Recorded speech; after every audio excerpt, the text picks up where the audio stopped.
அதாவது திருப்பரங்குன்றம் விவகாரம் சர்ச்சைக்குள்ளாகி இருக்கக்கூடிய நிலையில் தமிழக அரசு தற்பொழுது சென்னை உயர்நீதிமன்ற உத்தரவுக்கு எதிராக உச்சநீதிமன்றத்தில் மேல்முறையீட்டு மனுவானது தாக்கல் செய்திருக்கின்றது.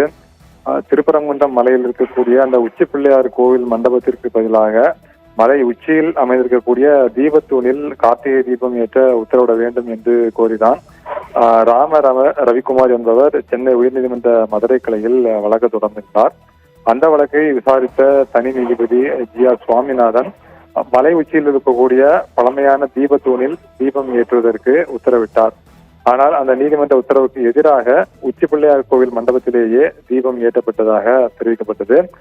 நீதிமன்ற உத்தரவை செயல்படுத்தாததால் ரவிக்குமார் நீதிமன்ற அவமதிப்பு வழக்கு தொடர்ந்தார்.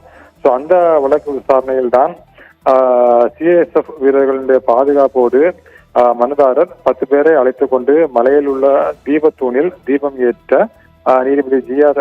சுவாமிநாதன் உத்தரவிட்டிருந்தார். இந்த நிலையில் தனி நீதிபதி உத்தரவை, அதாவது நீதிபதி ஜி.ஆர். சுவாமிநாதன் பிறப்பித்த உத்தரவை ரத்து செய்ய கோரி தமிழக அரசு சென்னை உயர்நீதிமன்ற மதுரை கிளையில் டிவிஷன் பெஞ்சில் அவங்க மேல்முறையீடு செய்யப்பட்டது தமிழக அரசு சார்பில். அந்த மேல்முறையீட்டு மனுவை நீதிபதிகள் ஜெயச்சந்திரன், கே ராமகிருஷ்ணன் அடங்கிய அமர்வு முன்பாக விசாரணைக்கு வந்த பொழுது தனி நீதிபதியின் உத்தரவு முறையாக நடைமுறைப்படுத்தப்படவில்லை என்பதாலேயே சிஐஎஸ்எஃப் பாதுகாப்பு படையுடன் மலை உச்சியில் உள்ள தீபத்தூணில் தீபம் ஏற்ற உத்தரவிடப்பட்டுள்ளது. காவல்துறை தன்னுடைய கடமையை செய்ய தவறியதால் தான் சிஐஎஸ்எஃப் வீரர்கள் பாதுகாப்பு வழங்க உத்தரவிடப்பட்டது. இதில் எந்த விதிமீறலும் இருப்பதாக தெரியவில்லை.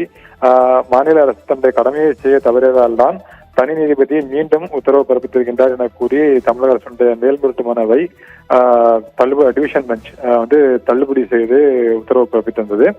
அந்த உத்தரவை எதிர்த்து தமிழக அரசு உச்சநீதிமன்றத்தில் தற்பொழுது மேல்முறையீட்டு மனு தாக்கல் செய்திருக்கின்றார்கள். 100 ஆண்டுகளாக தீபம் ஏற்றப்படும் இடத்தை மாற்றிவிட்டு வேறு இடத்தில் தீபம் ஏற்ற வேண்டும் என கேட்பதுதான் பிரச்சனையாக இருப்பதாக தமிழக அரசு கூறியிருக்கின்றது. கார்த்திகை தீபம் ஏற்றுவதற்கு எந்த தடையும் அரசு சார்பில் விதிக்கப்படவில்லை.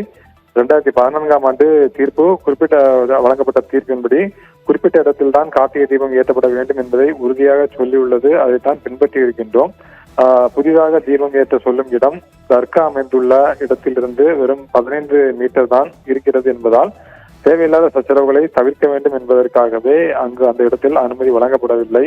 சென்னை உயர்நீதிமன்ற உத்தரவின் காரணமாக தமிழ்நாட்டில் சட்டம் ஒழுங்கு பிரச்சனை ஏற்பட்டிருக்கிறது எனவும் தமிழக அரசு தன்னுடைய மனுவில் தெரிவித்திருக்கின்றது. ஆனந்தி.